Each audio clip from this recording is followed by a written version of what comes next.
ദയാലുവായ രാജാവും നിർദയനായ മന്ത്രിയും. ഒരു ഗ്രാമത്തിൽ രാഘവ് എന്നു പേരുള്ള ഒരു രാജാവ് ഉണ്ടായിരുന്നു. അദ്ദേഹത്തിനൊരു ഭാര്യയും മകളും ഉണ്ടായിരുന്നു.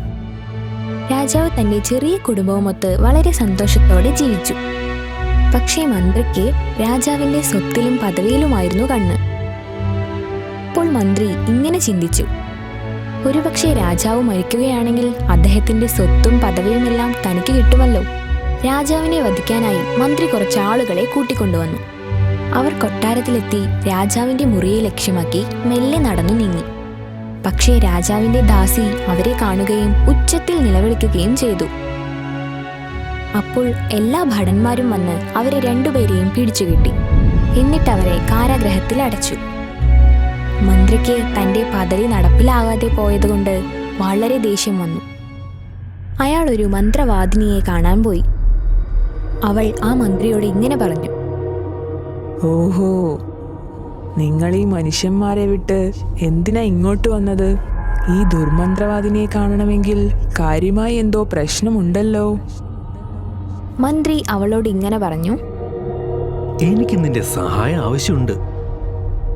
അവൾ പറഞ്ഞു, സഹായമോ? എന്ത് സഹായമാണ് നിനക്ക് വേണ്ടത്? മന്ത്രി അവളോട് ഇങ്ങനെ പറഞ്ഞു, നീ എന്നെ രാജാവിനെ കൊല്ലാൻ സഹായിക്കുകയാണെങ്കിൽ നിനക്ക് ഞാൻ പകുതി ദേശവും പകുതി സമ്പത്തും തരാം. അവൾ മന്ത്രിയുടെ വാക്ക് സ്വീകരിച്ചു. അവൾ രാജാവിനെ വധിക്കുവാനായി രാജകൊട്ടാരത്തിലേക്ക് പോയി. അവൾ ഒരു സുന്ദരിയായ യുവതിയുടെ രൂപത്തിലായിരുന്നു കൊട്ടാരത്തിലേക്ക് പോയത്. അവൾ രാജാവിനോട് പറഞ്ഞു, രാജാവേ, ഞാൻ വളരെ പാവപ്പെട്ടവളാണ്. താങ്കളുടെ കൊട്ടാരത്തിൽ എനിക്ക് എന്തെങ്കിലും ഒരു ജോലി തരാൻ പറ്റുമോ? രാജാവ് ദയാലുവായിരുന്നതുകൊണ്ട് തൻ്റെ മകളെ നോക്കുവാനായി അവളെ നിയോഗിച്ചു. അവൾ ഒരു സാധാരണ സ്ത്രീയെ പോലെ കൊട്ടാരത്തിൽ ജീവിച്ചു. അവൾ രാജാവിൻ്റെ മകളെ വളരെ നല്ല രീതിയിൽ തന്നെ പരിപാലിച്ചു വന്നു. രാജാവിന് അവളുടെ പ്രവൃത്തികൾ വളരെ ഇഷ്ടമായി.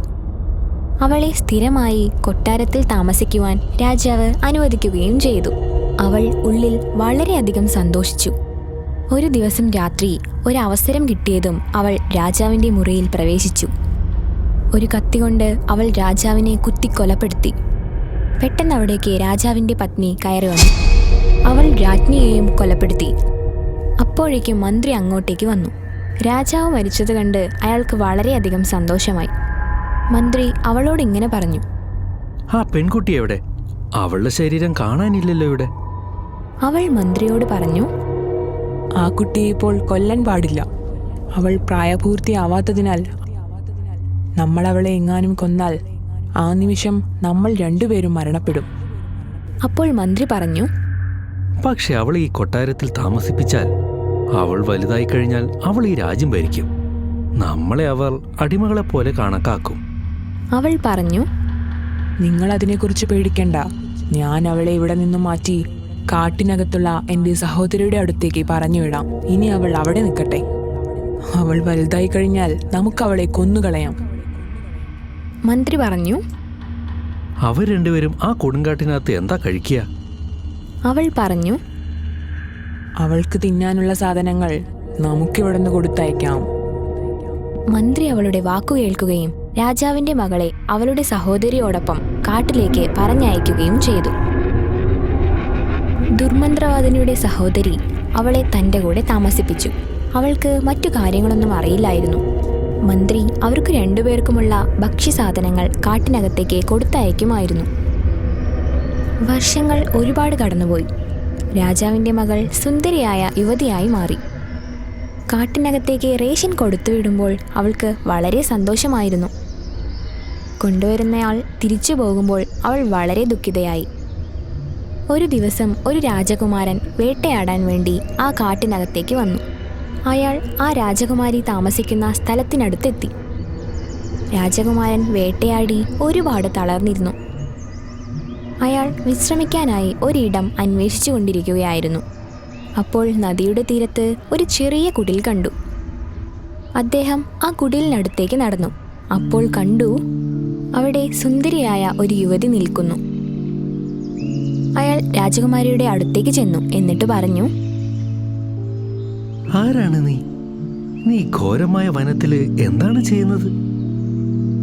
രാജകുമാരി പറഞ്ഞു, എൻ്റെ പേര് ദിവ്യ എന്നാണ്. ഞാൻ ചെറുപ്പം മുതൽ ഇവിടെയാണ് താമസം. അപ്പോൾ രാജകുമാരൻ പറഞ്ഞു, പക്ഷെ ഇവിടെ കഴിക്കാൻ പോലും ഒന്നുമില്ലല്ലോ. നിങ്ങൾ രണ്ടുപേരും എങ്ങനെ അവിടെ ജീവിക്കുന്നത്? രാജകുമാരി ദിവ്യ ആ രാജകുമാരനോട് പറഞ്ഞു, ഒരാൾ ഇടയ്ക്ക് കുതിരപ്പുറത്ത് സാധനങ്ങളുമായി വരും, എന്നിട്ട് അദ്ദേഹം തിരിച്ചു പോവും. പക്ഷേ എനിക്കിതുവരെ ഒരു കാര്യം മനസ്സിലായിട്ടില്ല, ആരാണ് ഇത് കൊടുത്തുവിടുന്നതെന്ന്. എൻ്റെ അച്ഛനമ്മയെയോ കുടുംബത്തെയോ ഒന്നും എനിക്കറിയില്ല. രാജകുമാരൻ ഇതെല്ലാം കേട്ട് വളരെ അത്ഭുതപ്പെട്ടുപോയി. അദ്ദേഹം രാജകുമാരിയോട് പറഞ്ഞു, നിങ്ങൾ അനുവദിക്കുകയാണെങ്കിൽ ഞാൻ ഇവിടെ താമസിക്കാം. നാളെ അയാള് നിങ്ങൾക്ക് ഭക്ഷണവുമായി വരുമ്പോൾ അയാൾ അറിയാതെ ഞാൻ അയാളെ പിന്തുടരാം. ആരാണ് നിങ്ങൾക്ക് ഭക്ഷണം കൊടുത്തയക്കുന്നതെന്ന് അറിയാമല്ലോ. പിന്നെ നിങ്ങളുടെ മാതാപിതാക്കളെയും കണ്ടുപിടിക്കാം. രാജകുമാരി ദിവ്യയ്ക്ക് വളരെ സന്തോഷമായി. അവൾ രാജകുമാരനോട് പറഞ്ഞു, താങ്കൾ എൻ്റെ കുടുംബത്തെ കണ്ടുപിടിക്കുകയാണെങ്കിൽ ഞാൻ ആ സഹായം ഒരിക്കലും മറക്കില്ല. രാജകുമാരൻ ആ കുടിലിൽ ഒളിച്ചിരുന്നു. പിറ്റേ ദിവസം ഒരാൾ കുതിരപ്പുറത്ത് അവർക്കുള്ള സാധനങ്ങളുമായി വന്നുകൊണ്ടിരിക്കുകയായിരുന്നു. അയാൾ അത് ആ കുടിലിന് മുൻപിൽ വെച്ച് വേഗം തന്നെ തിരിച്ചുപോയി. രാജകുമാരൻ അയാളുടെ പുറകെ തന്നെ പോയി. ആ യാത്ര അവസാനിച്ചത് ഒരു കൊട്ടാരത്തിന്റെ മുൻപിലായിരുന്നു. രാജകുമാരൻ ആരും കാണാതെ അയാളുടെ പിറകെ ആ കൊട്ടാരത്തിനുള്ളിൽ പ്രവേശിച്ചു. അപ്പോൾ മന്ത്രിയും ആ ദുർമന്ത്രവാദിനിയും അയാളോട് ഇങ്ങനെ പറയുന്നത് കേട്ടു. എങ്ങനെയുണ്ട് രാജകുമാരിക്ക്? അവിടെ കുഴപ്പമൊന്നും ഇല്ലല്ലോ അല്ലേ? ആ സൈനികൻ പറഞ്ഞു, ഇല്ല മഹാരാജാവേ, അവർക്കൊരു കുഴപ്പമില്ല. അവർക്കിപ്പോഴും സത്യമൊന്നും അറിയില്ല. അവരാണ് ഈ രാജ്യത്തിന്റെ മഹാറാണി എന്ന്. രാജകുമാരൻ എല്ലാ കാര്യങ്ങളും കേട്ടു. അദ്ദേഹം കൊട്ടാരത്തിന് പുറത്തിറങ്ങി കുറച്ച് ആളുകളുമായി സംസാരിച്ചു. അപ്പോൾ അദ്ദേഹത്തിന് മനസ്സിലായി രാജകുമാരിയുടെ അച്ഛനും അമ്മയും കൊല്ലപ്പെട്ടു എന്ന്. അദ്ദേഹം തിരിച്ച് ആ കാട്ടിലേക്ക് മടങ്ങിപ്പോയി. അവിടെ ചെന്ന് രാജകുമാരിയോട് എല്ലാ കാര്യങ്ങളും പറഞ്ഞു. രാജകുമാരി ഇതെല്ലാം കേട്ട് കരയാൻ തുടങ്ങി. അദ്ദേഹം ആ രാജകുമാരിയോട് ഇങ്ങനെ പറഞ്ഞു, നീ കരയാതെ, ഞാനും ഒരു രാജകുമാരനാണ്. ഞാൻ നിന്റെ രാജകൊട്ടാരം നിനക്ക് തിരിച്ചു വാങ്ങിത്തരുന്നതായിരിക്കും. രാജകുമാരൻ ഇതും പറഞ്ഞ് അവിടെ നിന്നും പോയി. കൊട്ടാരത്തിൽ ചെന്ന് തന്റെ സൈനികരോടൊപ്പം രാജകുമാരിയുടെ കൊട്ടാരത്തിലേക്ക് പോയി. അവർ ആ ദുർമന്ത്രവാദിനിയെ നശിപ്പിച്ചു കളഞ്ഞു. എന്നിട്ട് ആ രാജകുമാരൻ മന്ത്രിയെ തന്റെ കൊട്ടാരത്തിലേക്ക് കൊണ്ടുവന്ന് ജയിലിലടച്ചു. രാജകുമാരിയെ തിരിച്ച് അവളുടെ കൊട്ടാരത്തിലേക്ക് എത്തിച്ചു. രാജകുമാരിക്ക് വളരെ സന്തോഷമായി. അവൾ രാജകുമാരനോട് വളരെയധികം നന്ദി അറിയിച്ചു. താങ്കളോട് എനിക്ക് അതിയായ കടപ്പാടുണ്ട്. എനിക്ക് വേണ്ടി താങ്കൾ ഒരുപാട് സഹായം ചെയ്തു. രാജകുമാരൻ പറഞ്ഞു, അത് സാരമില്ല. ഒരു രാജകുമാരൻ എന്ന നിലയിൽ ഇതെല്ലാം എന്റെ കർത്തവ്യമാണ്. ഞാനത് നിർവഹിച്ചു എന്നേ ഉള്ളൂ. ഇത്രയും പറഞ്ഞുകൊണ്ട് രാജകുമാരൻ തിരികെ തന്റെ കൊട്ടാരത്തിലേക്ക് പോയി. അപ്പോൾ കൂട്ടുകാരെ, ഇങ്ങനെയുള്ള കഥകൾ കാണാൻ വേണ്ടി ഞങ്ങളുടെ ചാനൽ സബ്സ്ക്രൈബ് ചെയ്യൂ. കൂടാതെ ബെല്ലൈക്കണും അമർത്തൂ. അപ്പോൾ നിങ്ങൾക്ക് ഒരു കഥയും നഷ്ടമാവില്ല. ഇനി അടുത്ത കഥയിൽ കാണാം. ബൈ.